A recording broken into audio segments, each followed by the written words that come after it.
Hello, my name is Edita. I am English language, economics and business teacher. I work in Kaunas Jonas and Petras Vališy School Multifunctional Center, and today I will present how do we use e-portfolio for education in the school. Let's start from the tools which we use for e-portfolio. There are three of them: Yammer, OneDrive and OneNote. All of them are parts of Office 365. So we use Yammer as a separate site only for e-portfolios, as well as separate site as a social network for kids to communicate, and as well for e-learning environment. The second tool is OneDrive. It is used as a storage of students' portfolio, and the contact teacher is the responsible one who has to create basis of each e-portfolio for each student in his class. The third tool is OneNote.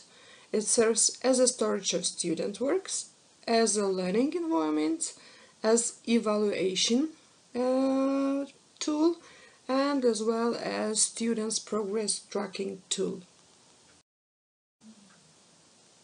Let's look at Yammer as a separate website for showcase. So each student creates his own group and it is his portfolio. He gives name, and the name should be given after the student's name, family name and grade he is studying in. After student has finished one grade, he can easily change his e-portfolio or group name to the coming one. For example, 7B could be easily changed to 8B.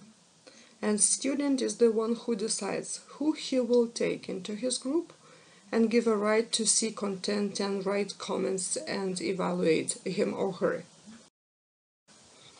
Here you see some examples from Yammer, students' e-portfolios, which I print screened for you.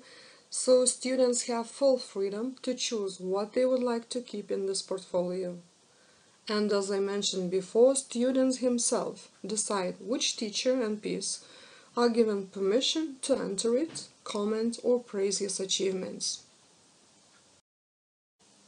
Here you see our school social network as an e-learning environment.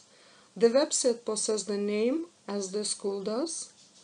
Students and school staff, any of school staff, have rights to create groups and invite others into them. Also, we care about security, so only users approved and recognized by administrator as the members of school's community can join this network. Let's discuss how Yammer is used for learning. So first of all, teacher has to create the group and invite her students to join this group. Teacher gives a task due to objectives and names of the lesson. It can be posted in various ways, as a poll, as a document, as a video recording, as a photo, text, or even a link. Students can give answers individually or in groups if teacher decides so. Each student gets assessed by a teacher and peers too. His own reflection on a particular task he can give after all comments are received. Let's look at the practical examples how Yammer can be used during the lesson. So you see the task where students were asked to search the net, look at the pages of tourism information websites and find out what information should be given in such type of website. The other example is taken from English language lesson. So the task for students was to describe a classmate and prepare an article and post it to Yammer. So you see the article, which is done by student, teacher assessment and peer assessment as well. Let's look how e-portfolio can be created with OneDrive. So in the first picture you see how a contact teacher creates a folder in her OneDrive. Why it is done so? Because it is easy to access. Information about students is always open for contact teacher, and it is good for keeping e-portfolios organized. So one teacher knows where portfolios of all class of the students are and can give or take information from them anytime she needs or her colleagues needs it. At the second picture you see OneDrive folder which is open, and a contact teacher created e-portfolio for each student in her class. When contact teacher has created e-portfolio for each student in her classroom, she has to share it. Each student gets a link from contact teacher to his own portfolio. I mean, student A get link to e-portfolio A, student B gets link to a portfolio B, and so on. Also, portfolios of the students have to be shared with teachers who work in this class. It is easy to do via link. Here you see example of e-portfolio of one student. So this portfolio has got sections, which is number 1 in the picture, and pages, which is number 2 in the pictures. Sections are name of the subjects or fields of interest of individual student. Pages are part of each school subject. So the purpose of pages in each subject area is decided by a student and the teacher of a particular subject and can be modified or changed or adapted in any way they want. Pages and sections can be added without any limits. Here you see how OneNote can be used as a storage of student work. So you see scores of testing in Lithuanian language, maps and presentations from geography, students' own library for extra reading, as well maths research presentation.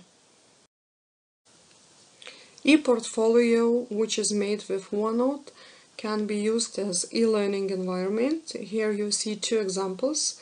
In the first example you see a page from Lithuanian language subject. Students use those links during the lesson and after the lesson, and it's really useful, I think.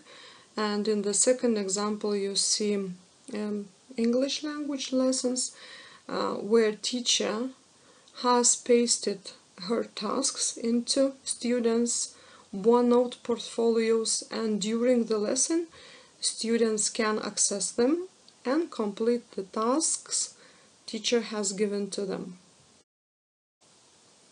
Each subject in ePortfolio has got progress tracking and assessment possibility.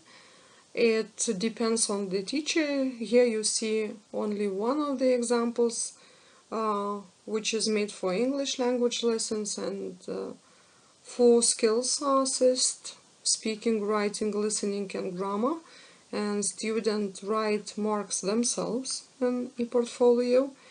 And down below you see the table for 21st century skill assessment, which is done by students too. We encourage students to collaborate, and in OneNote ePortfolio student as well can get peer assessment or evaluation, but it is done different from Yammer. Here only the owner of ePortfolio has right to write in it, and teachers. But peers are asked to send their messages by email to the owner of the ePortfolio, and then the owner just copy-paste this message with a name of his classmate and keeps it in portfolio. Thanks for your attention, and if you have any questions, you can ask me by email, which is given below.